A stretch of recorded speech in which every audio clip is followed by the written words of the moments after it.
Bueno, nos habían quedado únicamente efectos de la obligación de dar cosa cierta cuando la finalidad es la de transferir o constituir el derecho real, y después nos va a faltar una breve referencia de la otra finalidad que está regulada en el código, que es la de restituir la cosa a su dueño.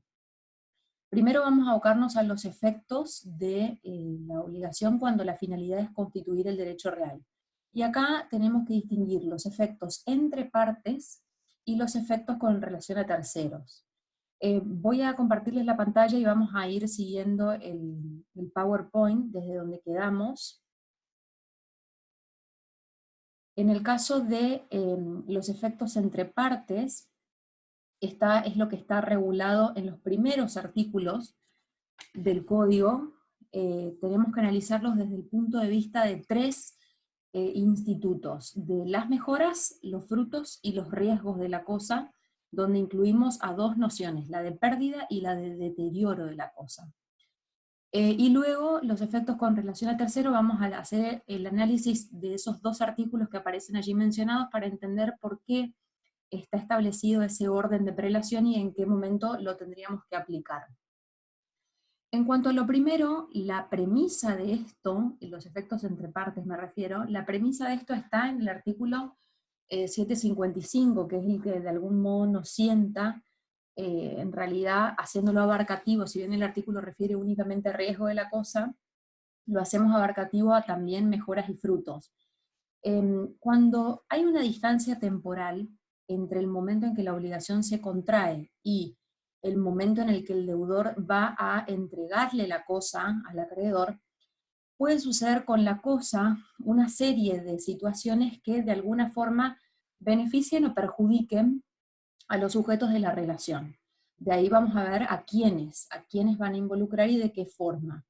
El principio en esta materia es que las cosas aumentan, mejoran, se pierden o deterioran para su dueño. Entonces, teniendo en cuenta en qué momento se va a constituir el derecho real, podríamos, con esta simple premisa, deducir todo el contenido de lo que vamos a ver ahora en mayor profundidad y detalle. Pero ese es el principio general, la premisa de la cual vamos a partir. Digamos que hasta el momento de la tradición, la suerte de la cosa de alguna forma la soporta el deudor, y luego de efectuada la tradición, de alguna forma ya recibida la cosa por parte del acreedor, eso pasa a quedar a su cargo de alguna forma, ¿está? Es como que el hito en este punto lo va a aplicar la tradición y en el momento en el que se haga efectiva entrega de la cosa. Ahora, como en el medio puede, como les decía recién, pueden pasar una serie de circunstancias, tenemos que analizar en cada caso cómo va a jugar respecto de estos dos sujetos, si tiene que soportar el deudor o el acreedor cada una de estas hipótesis o circunstancias. Bueno, vamos a analizar en primer lugar las mejoras. El código les da definiciones bien claritas acerca de este punto, que se entiende por mejora en el artículo 751, donde se habla de mejora como el aumento del valor intrínseco de la cosa, que es lo que el nombre indica, digamos, la cosa mejora en el sentido de que aumenta su valor, y hace una distinción según el origen de la mejora. Si la mejora fue producida por la propia naturaleza, como por ejemplo el caso de la abulsión, que tienen allí citado el artículo del código, o si la mejora es artificial o realizada por el hombre, o también llamada industrial. El ejemplo de mejora natural, que es el de la abulsión, para que ustedes se grafiquen, imagínense que el deudor va a entregar un inmueble ribereño, un inmueble que está ubicado en la costa del río Paraná, por ejemplo acá en la zona del Perichón. Y entre el tiempo en que la obligación nace y el tiempo en que la cosa se va a entregar, por el efecto de las aguas, se produce un asentamiento de tierra en el inmueble del deudor que produce una ampliación en la superficie del bien. Eso es abulsión, cuando el agua comienza a depositar sedimento de tierra o de arena y que termina, digamos, agrandando la superficie del terreno. Un fenómeno propio de la naturaleza, el hombre nada tiene que ver allí. Bueno, ¿qué pasa en ese caso? ¿El deudor puede exigirle al acreedor que le pague más por esa cosa? Sí, puede hacerlo, y eso es lo que determina el artículo 752. Cuando la mejora es natural, el deudor tiene derecho a exigir un mayor precio por la cosa, ¿tá? Porque lógicamente que si el acreedor compraba 1 hectárea, no es lo mismo que compre 1,5 hectáreas, ¿tá? En caso de que el acreedor no quiera pagar más por la cosa, como lo contrario sería un enriquecimiento sin causa, que el acreedor se quede con una cosa que vale menos de lo que paga, entonces la obligación tendría que quedar extinguida sin responsabilidad para ninguna de las partes. O sea, no habría que indemnizarse nada porque el contrato quedaría sin más resuelto, ¿tá? Ahora, no pasa lo mismo con el caso de las mejoras. ¿Cómo puedo hacer para...? Perdón, voy a dejar de compartir la pantalla para hacer silenciar de vuelta los micrófonos.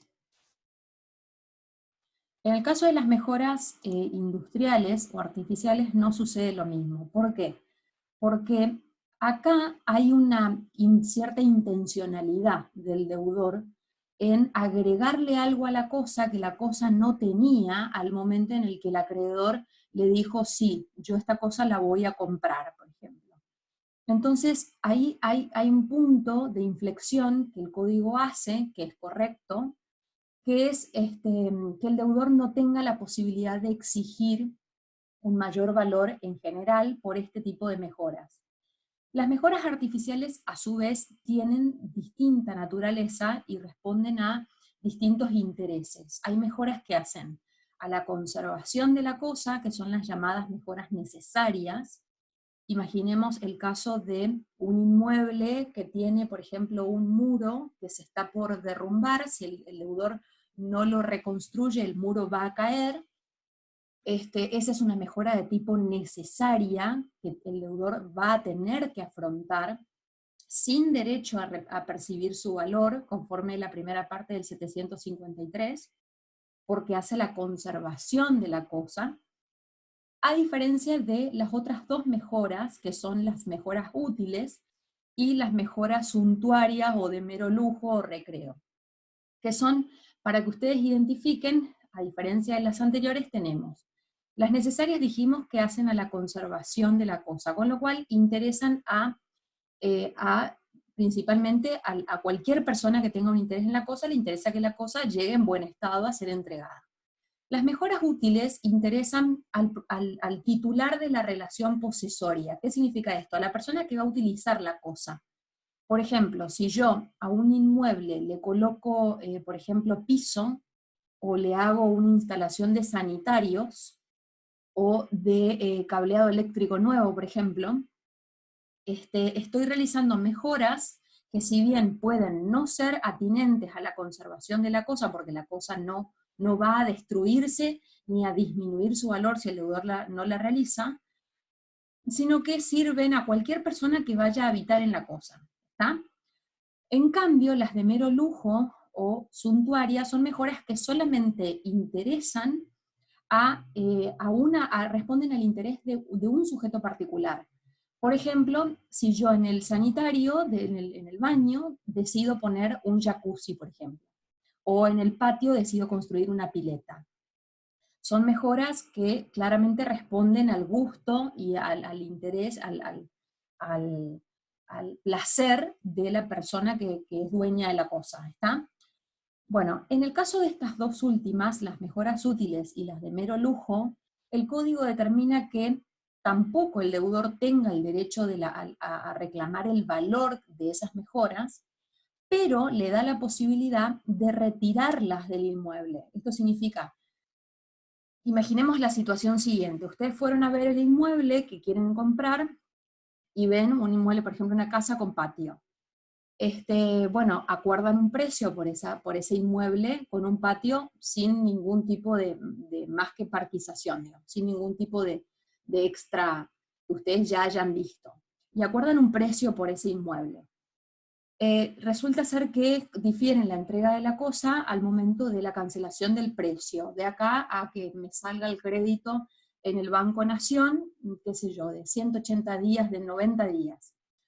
Bueno, y resulta ser que cuando llegan a ese plazo, que el banco les dice, bueno, ok, yo te presto el dinero, avancemos con la operación, el vendedor les dice, no, no, pero mira que yo ahora construí un jacuzzi en el patio, y me tenés que pagar por ese jacuzzi.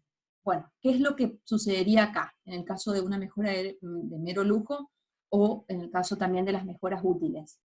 Yo, acreedor, podría negarme a pagar más por la cosa, pero el deudor tendría que retirar ese jacuzzi y llevárselo del inmueble. Ahora, si para retirar la mejora tiene que producir, digamos, un deterioro en la cosa, porque tiene, imaginemos, por ejemplo, en el caso de una pileta, tienen que cerrar un agujero enorme que va a producir un detrimento en el valor del bien, inclusive.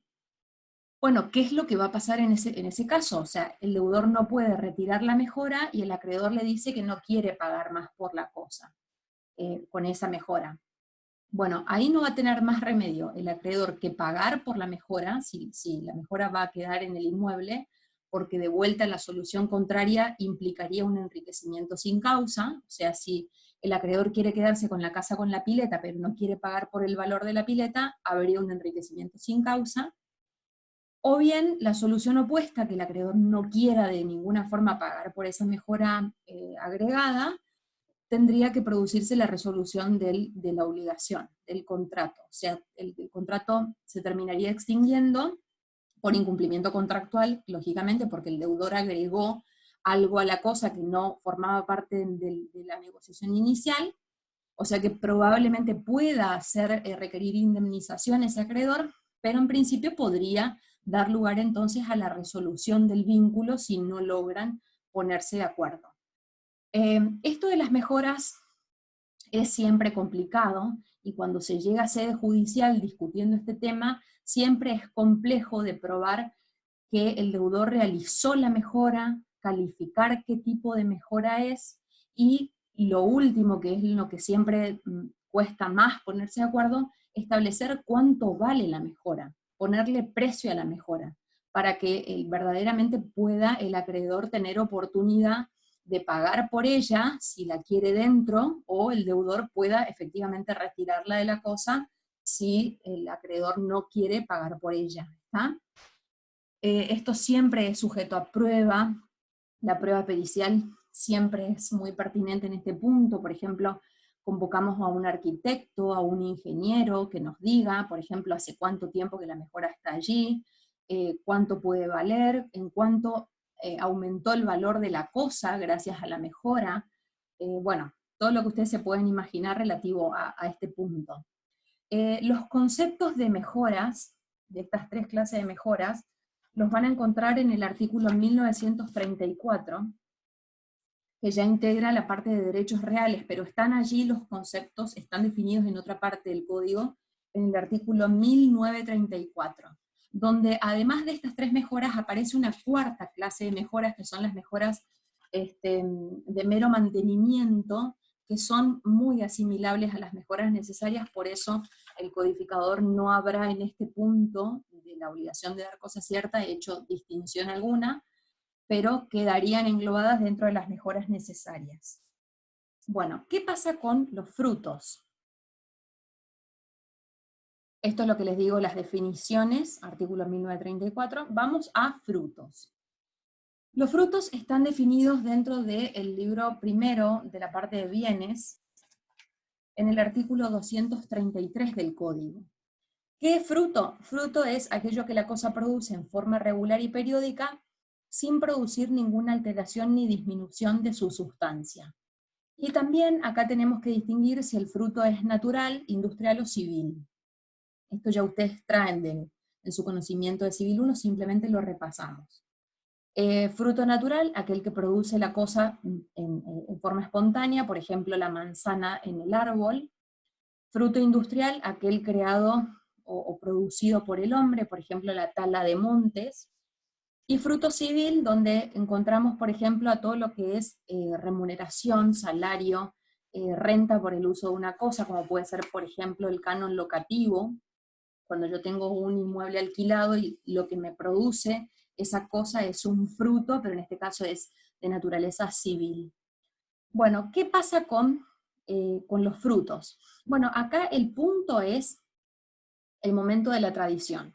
Si al momento en que la tradición se va a realizar, la cosa ya devengó frutos que fueron ya retirados de la cosa, esos frutos van a quedar en poder del deudor. Y, o sea, lo que el código denomina como frutos percibidos. En cambio, los frutos aún no percibidos, los frutos pendientes, a partir del momento de la tradición, van a poder ser percibidos por el acreedor. Imaginemos el caso del árbol, lo más sencillo, o el caso del canon locativo, lo más sencillo.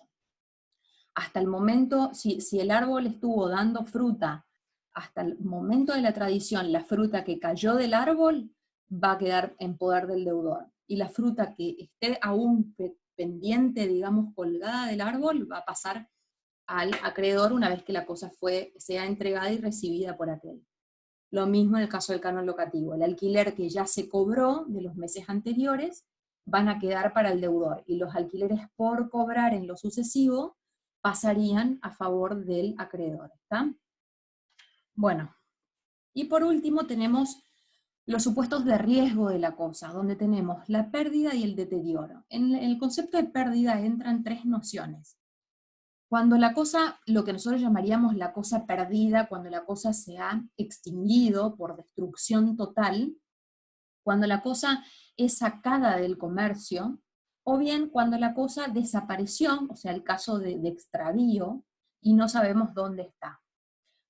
Y en el caso del deterioro es tan simple una merma en el valor de la cosa, o sea, lo opuesto a la mejora, ese es el deterioro, cuando se produce un detrimento que disminuye el valor. Bueno, ¿qué pasa con estos supuestos que son los dos aspectos negativos que puede afrontar la cosa o soportar la cosa? ¿Quién los va a tener que en definitiva, afrontar? Bueno, el artículo 755 dice que el dueño es el que debe soportar esos riesgos. Y el Código de Civil y Comercial, a diferencia del Código de Vélez-Arfiel, simplifica todo el régimen que era relativo a este tema. Si ustedes miran el Código de Vélez-Arfiel, teníamos un sinnúmero de hipótesis reguladas. Este código lo único que realiza es una remisión a dos artículos, que son el 955 y el 956, donde se encuentra regulado un instituto que se llama imposibilidad de cumplimiento. Si traemos esos dos artículos a este tema, nos quedaría resumido como ustedes ven en el PowerPoint.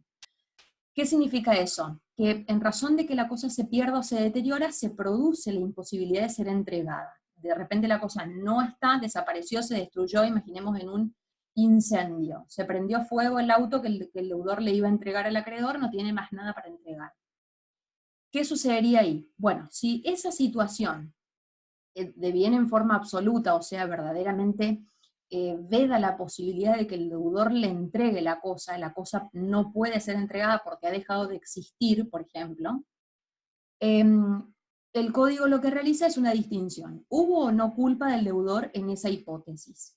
Si no hubo culpa del deudor, lo que nosotros llamaríamos caso fortuito o fuerza mayor, por ejemplo, se inundó la ciudad, o en una zona, por ejemplo, con pastizales secos, por ejemplo, se prendió fuego el auto por algún hecho de la naturaleza, la obligación se extinguiría sin responsabilidad. O sea, nada debería entregar el deudor, pero tampoco nada debería indemnizar. Lógicamente que si hubiera recibido precio, debería devolverlo. Ahora, si me dio culpa del deudor, o sea, hubo una cierta intencionalidad o descuido por parte del deudor, el deudor no guardó la diligencia que debía para lograr que la cosa sea entregada en debida forma, la obligación se vuelca o se transforma en la obligación de indemnizar, porque como la cosa no va a ser entregada, se va a producir lo que nosotros calificamos como incumplimiento contractual. Entonces va a deberle daños y perjuicios a ese acreedor. En el caso de la pérdida, el valor que vamos a tomar va a ser el que la cosa tenía en su último momento de existencia, y en el caso de deterioro, el valor de la cosa antes del deterioro, o sea, lo que la cosa verdaderamente valía antes de esta situación que deriva en la imposibilidad. Ahora, en el caso de que la imposibilidad sea meramente temporaria, por ejemplo, eh, la cosa puede arreglarse, digamos, en el momento no se puede entregar, pero puede arreglarse, en principio no se produciría la extinción de la obligación, o sea, la cosa va a ser entregada más tarde, pero una vez superado el obstáculo, excepto que se trate de obligaciones sujetas a plazo perentorio, que ustedes ya saben a qué se refiere, o sea, si la cosa debía ser entregada en determinada fecha, eh, porque de lo contrario se desnaturalizaría el objeto de la obligación, o cuando ello se produzca la frustración del interés del acreedor, que al acreedor ya no le revista interés alguno que la cosa sea entregada con posterioridad, aún sorteando esa imposibilidad. Imaginemos este supuesto en el caso por ejemplo, el extravío de la cosa, que la cosa apareciera con posterioridad, o que fuera recuperada con posterioridad. En principio podría llegar a entregarse, a ser entregada y concluir el contrato o la obligación, pero no podría ser factible en el caso de que la obligación estuviera sujeta a un plazo perentorio o que ya el acreedor haya perdido el interés. ¿Está? Bueno, por último tenemos los efectos con relación a terceros. Y acá hay dos artículos que son sumamente útiles y pertinentes en este código, un gran aporte que ha hecho este código, porque vino a resolver un problema que se planteaba no resuelto en el código de Vélez, acerca de qué pasa cuando el deudor ha prometido la misma cosa a diversos acreedores. En el caso de los bienes inmuebles, el artículo establece una prelación que parte de una determinada base. ¿Cuál es esa base? Que esos acreedores hayan pagado un precio por la cosa, o sea, adquirentes a título oneroso, y que a su vez sean acreedores de buena fe. Esto significa que verdaderamente crean y conozcan que son los únicos destinatarios de la cosa. ¿Está? Bueno, en el caso de que todos estos acreedores sean de buena fe y hayan pagado un precio por la cosa, ¿a quién se la deberíamos, en definitiva, entregar y quién debería adquirir la calidad de dueño de la cosa? En primer lugar, dice el código, a el que tiene emplazamiento registral y tradición. Si ustedes recuerdan, en la clase anterior, cuando hicimos el raconto de los elementos que deberían estar presentes para que la obligación de dar cosas ciertas se perfeccione, cuando hablamos de un inmueble, acá en el inciso A encontramos a los tres presupuestos. Es decir, el que obtuvo título, modo e inscripción registral es el que entraría en el inciso A. ¿Por qué? Porque si ustedes leen, en realidad el artículo dice el que obtuvo la tradición, o sea, el modo, y el que tiene emplazamiento registral. ¿Y el título? Bueno, es muy sencillo de interpretar, porque ustedes saben que al registro de la propiedad, lo único que puede ingresar es una escritura pública, con lo cual, si obtuvo ese acreedor emplazamiento registral, es porque además obtuvo un título.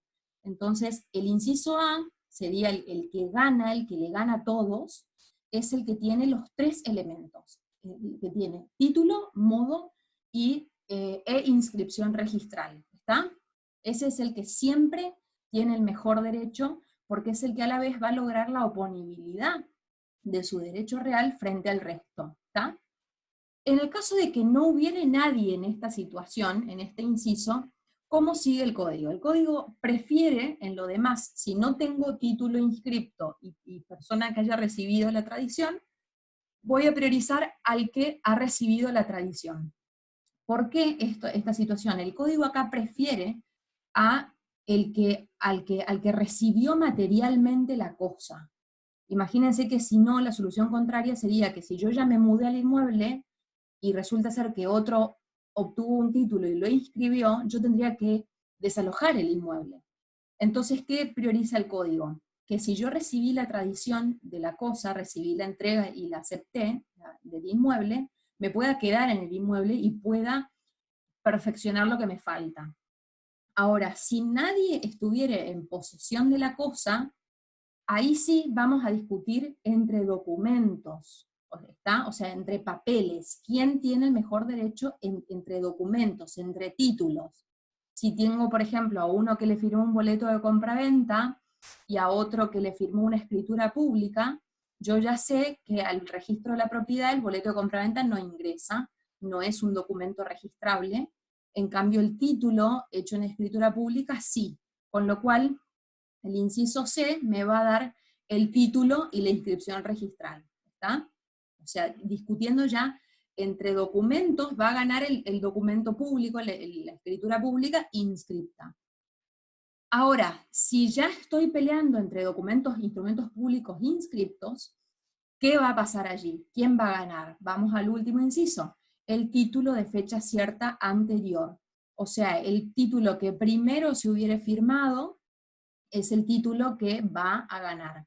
Imaginemos este tipo de documentos, por ejemplo, que tenga o varios boletos de compraventa. Bueno, ¿quién va a ganar? Ya no tengo título, no tengo inscripción registral, no tengo tradición. Bueno, ¿quién va a ganar? El boleto de compraventa firmado primero, ¿está?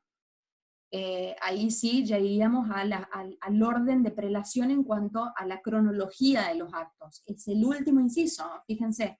O sea, en realidad yo puedo ser el último en haber firmado algo con ese deudor, pero primero en inscribirlo y primero en entrar en posesión de la cosa, y puedo ser quien resulte adquirente en definitiva como dueño de la cosa. ¿Qué pasa en cuanto a los muebles? En el caso de los bienes muebles, tenemos la misma base, bienes muebles que hayan sido adquiridos por acreedores de buena fe y a título oneroso. Bueno, si hablamos de bienes muebles registrables, el inciso A, atendiendo al carácter constitutivo de la inscripción, prefiere al que obtuvo la inscripción registral. ¿Tá? O sea, si el bien mueble es registrable, el que primero llegue a inscribir el acto es el mejor acreedor. En el caso de los bienes muebles no registrables, como ya saben ustedes que la posesión vale título, el que primero reciba materialmente la cosa es el que va a resultar preferido. Y en los demás supuestos, o sea, cuando sea, al igual que lo que decíamos recién en cuanto a los inmuebles, cuando no tenga nadie que haya entrado en posesión, o en el caso de los no registrables, o cuando nadie haya aún inscripto su adquisición, entonces iríamos de vuelta a discutir entre la cronología de los actos, digamos, o sea, al que haya tenido el título de fecha cierta anterior. Para esto de fecha cierta, como el código les pide que la fecha sea cierta, es sumamente útil que se firme lo que se firme en este punto, pase por escribano público. ¿Por qué? Porque si yo, por ejemplo, hago un boleto de compraventa, que ya saben ustedes que es un instrumento privado, de cosa mueble automotor o de cosa inmueble, y lo certifico las firmas por escribano, esa certificación de firmas le da fecha cierta al instrumento. Entonces, eso me da utilidad porque si aparece un boleto de compraventa posterior, yo voy a tener fecha cierta anterior, ¿está? Bueno, con eso cerraríamos todo lo que es obligación de dar cosa cierta con la finalidad de constituir o transferir derechos reales.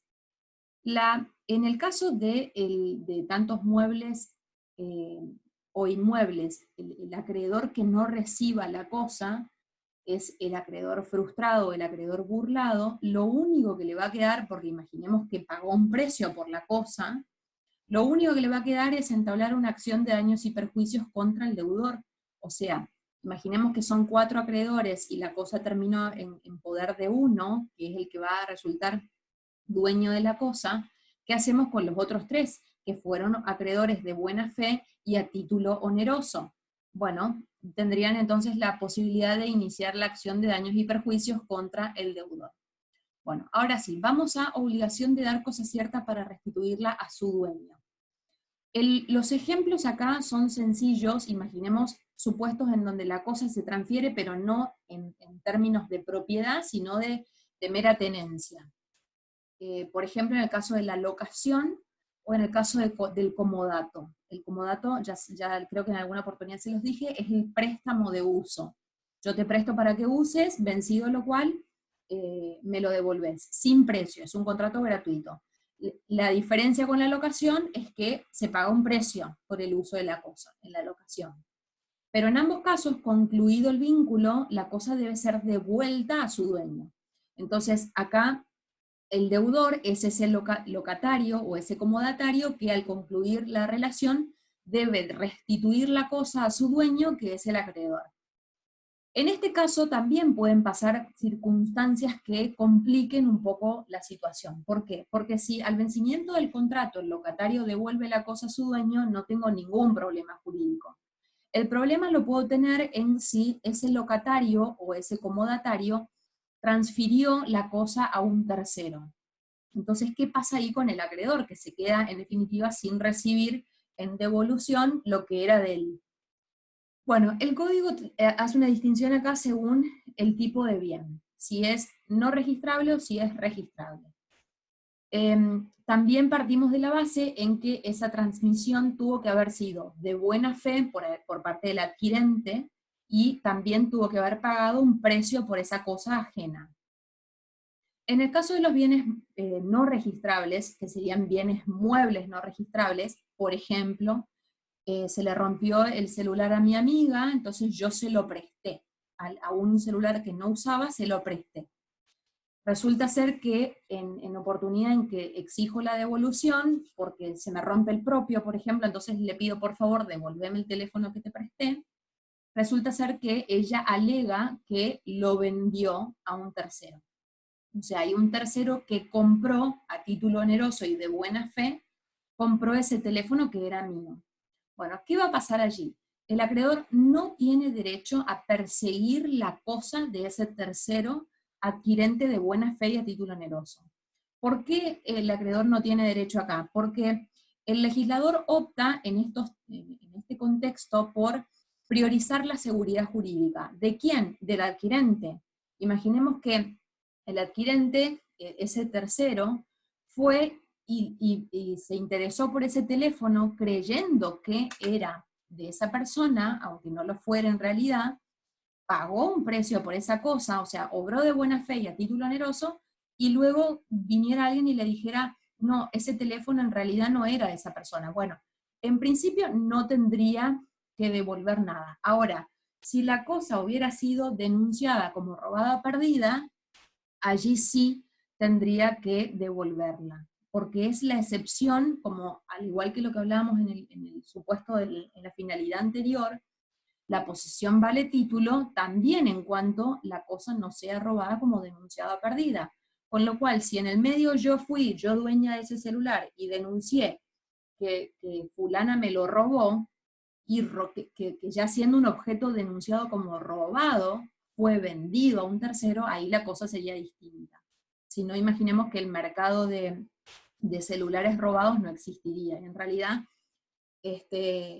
justamente al haber una denuncia de robo, es que el acreedor puede perseguir la cosa.